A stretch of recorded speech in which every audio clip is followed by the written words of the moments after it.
Israel and Hamas have agreed to a first phase of a peace deal in Gaza. Here's what we know. Israel and Hamas have agreed to pause fighting in Gaza, a major step towards a permanent end to their war. Hamas will release all 20 living hostages in the coming days, in exchange for Palestinian prisoners. The Israeli military will begin a withdrawal from parts of Gaza. Palestinians won't be expelled from Gaza, and more humanitarian aid will be allowed in. The agreements follow elements of a plan put forward by the Trump administration and come after 3 days of talks in Egypt by delegations from both sides. Israel's government is due to vote on the deal on Thursday, triggering a withdrawal of its troops. After that, Hamas has 72 hours to release the living hostages. What's not clear is what happens next. Details of further phases of the peace deal have yet to be agreed on. While Hamas will also hand over the remains of some 28 hostages thought to be dead, the timing of that is unclear. Hamas says it has guarantees of an eventual full Israeli troop withdrawal from Gaza, but Israel's agreement is not yet pinned down, and the extent and timing of further pullbacks remain unknown. Negotiators must still work out who will govern Gaza in the future. Hamas has said it will step down from power, but has not committed to disarm, a key Israeli demand. Resolving a new administration is key to beginning the vast task of rebuilding the devastated territory.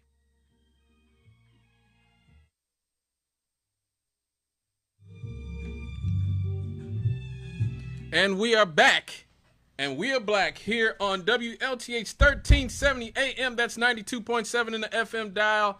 It is October the 17th, 2025. It is 6:46 in the PM here on Friday. The future's here. The future is now. Yes, it is. And hopefully, you know, the future for the Palestinian people seems to be, at least on the surface, looking up. On October the 8th, Israel and Hamas agreed to a U.S. brokered ceasefire plan. Now, under this agreement, Hamas would release the last living Israeli hostages. They've already done that.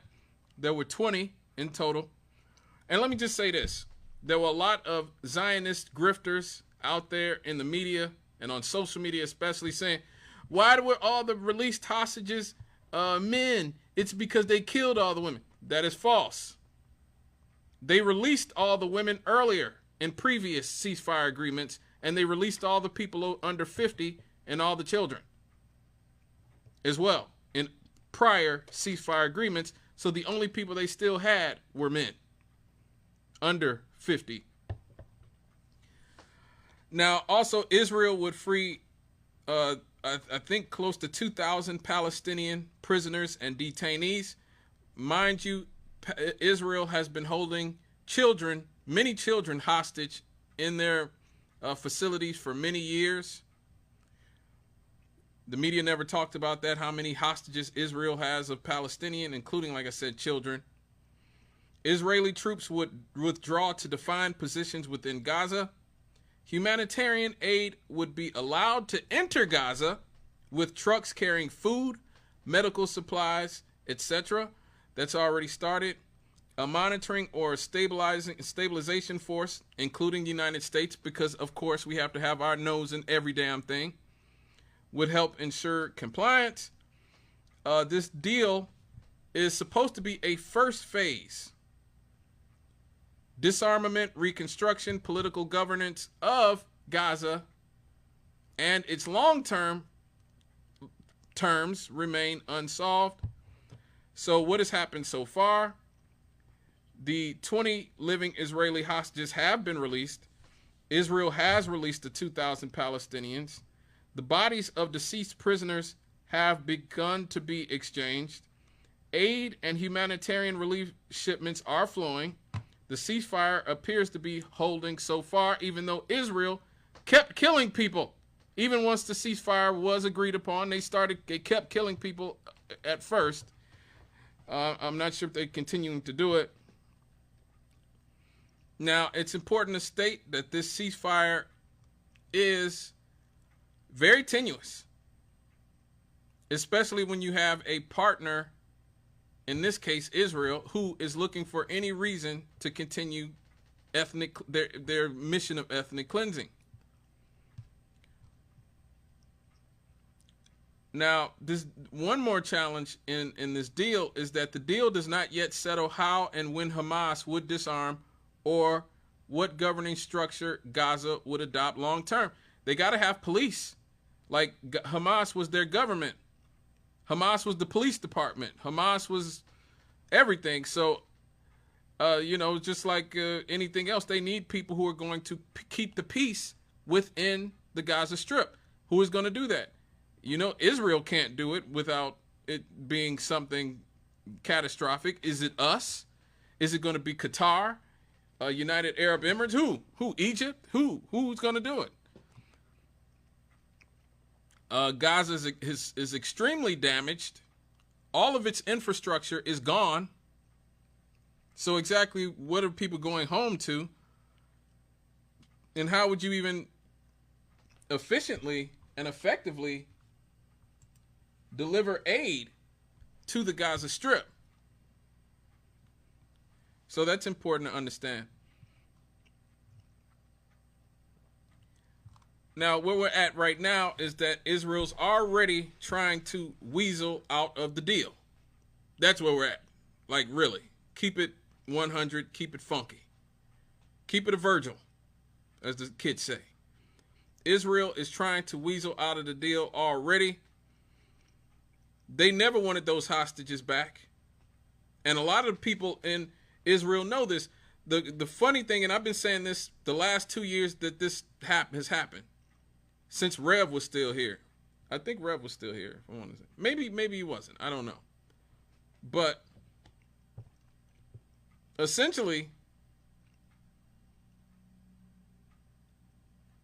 those hostages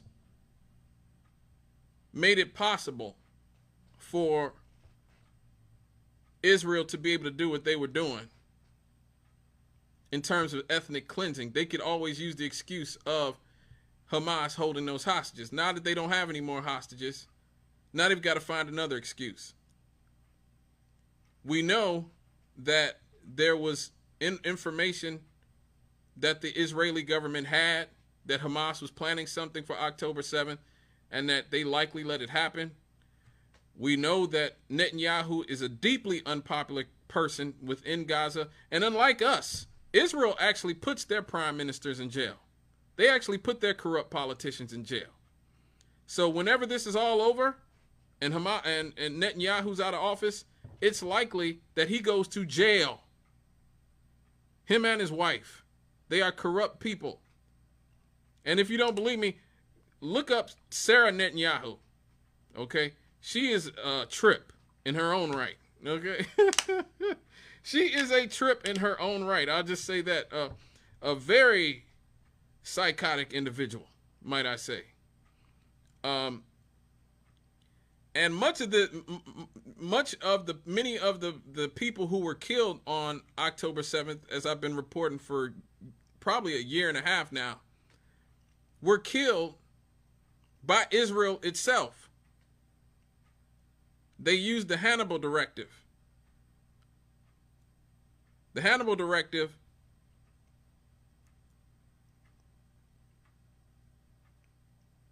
is basically a policy that says that you would rather kill your own civilians rather than have them be taken hostage.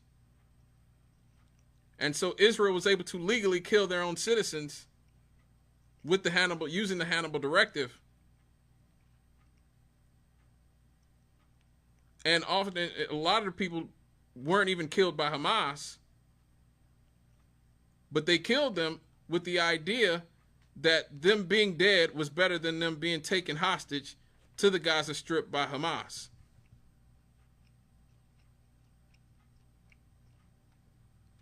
And we know this because there were a lot of the cars from that concert that they were having. There was a music festival happening right outside the gates of Gaza, which just goes to show you how ghoulish of a society they have, where they could actually be holding a concert right next to an open air prison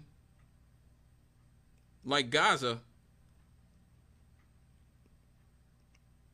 But the cars that were at that festival, Israel has tried everything in their power to bury them underground or to get rid of the cars in general, because it would show you that a lot of the people who were killed on October 7th, 2023 were actually killed by the Israelis firing on them. Their own people.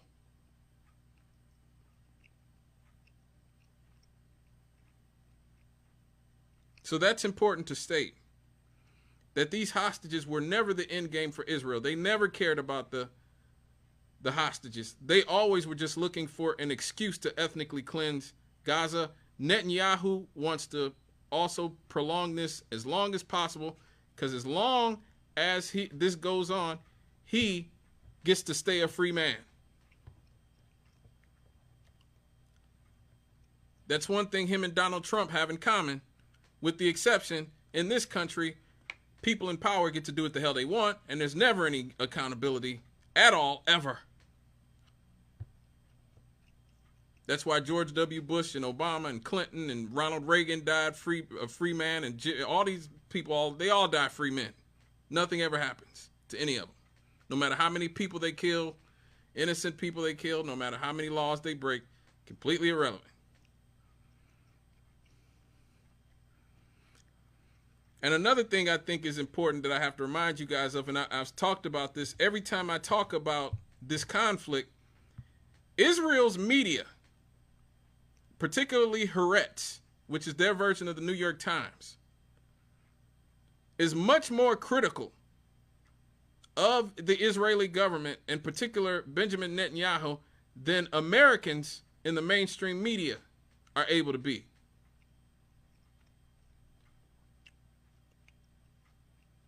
Rarely do you get to see in American media,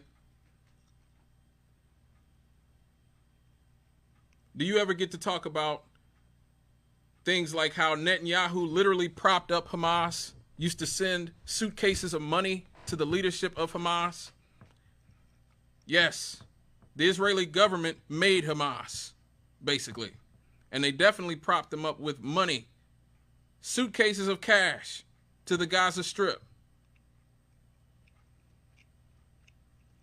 You know, I read that. Haaretz, Israel's biggest newspaper. You're certainly not going to see it on American media and in American newspapers, because the Zionists have more control here than they even do in Israel, which it sounds crazy, but it's the truth.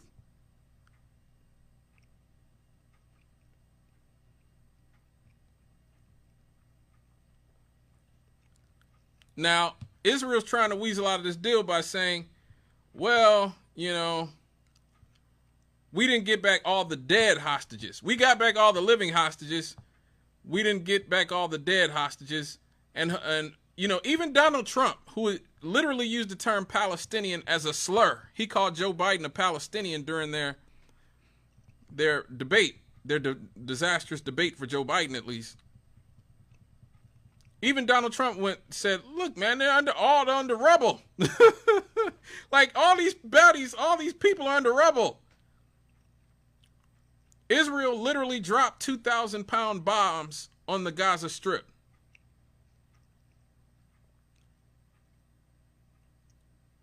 Now, mind you, Gaza Strip is about the size of New York City's Central Park.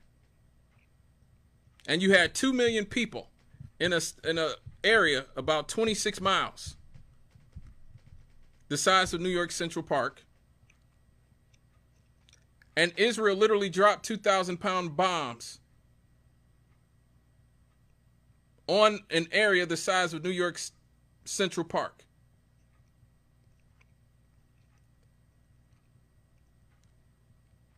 To put that into perspective, in Iraq, we refused, the United States military, you know, how we kill millions of people in the Middle East and in Africa and everywhere else. We refused to drop 2,000-pound bombs in civilian areas. Even we refused to do that in Iraq and Afghanistan. Israel did it on an area the size of New York City Central Park. These bombs are incredibly destructive.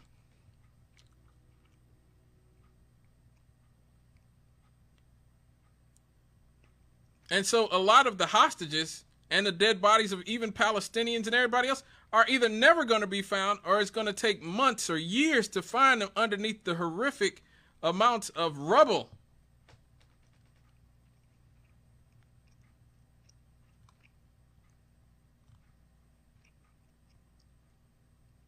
And so Israel's using that as an excuse to possibly try to prevent this peace, this ceasefire from going on. But I will say, none of this happens if Donald Trump does not just say it's over. Like, he literally just said it's over. And I think it's when they bombed that hotel in Qatar that Donald Trump just said, okay, this is enough. Which goes back to what I've been telling you guys for 2 years, which is that Joe Biden and Kamala Harris and Donald Trump and J.D. Vance, any of these people could have at any point cut these people off. At any point. The only reason that Donald Trump looks like he has finally ended this conflict is because Donald Trump has business dealings in Qatar with the Qataris. And when they started bombing in Qatar, it threatened Donald Trump's business interest. And so he said, no, we can't be having that. Now, I'll let you guys get away with a hell of a lot, but once you start threatening my business interests, then we have an issue. He cuts him off, and you have to have a ceasefire.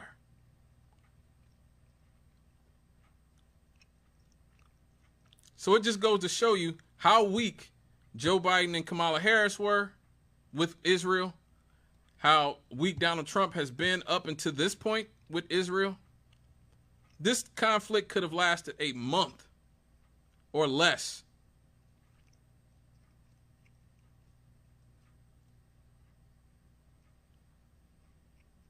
For instance, 1982, Menachem Begin is the prime minister of Israel. He starts bombing Lebanon and civilian areas. Ronald Reagan calls him on the phone, says, cut it out. Cut it out. And within 40 minutes, Israel had to quit bombing. That's all it takes. That's all Joe Biden had to do. That's all Donald Trump had to do. Pick up a phone, say, cut it out. And they chose not to. For 2 years, they allowed one of the most extreme instances of human ethnic cleansing that the world has ever seen go on in an open-air prison the size of New York City's Central Park. Just disgusting. Absolutely disgusting.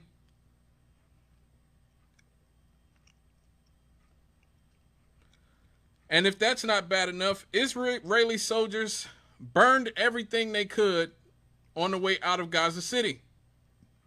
They burned the biggest sewage treatment plant in Gaza.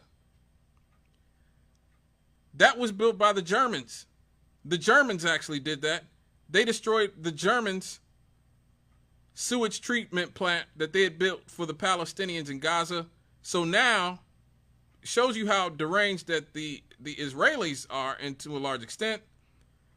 A lot of the untreated sewage water is going to end up having to is going to end up in the Mediterranean Sea. Yeah. So a lot of the sewage is going to end up in the Mediterranean Sea, which means a lot of it is going to end up in Israel.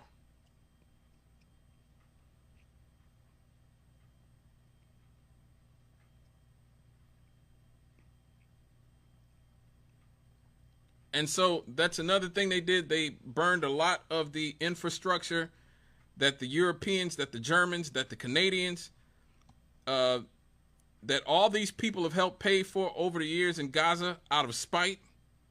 out of malice. And so it's going to be very hard. I'm telling you guys, it's going to be very, very hard.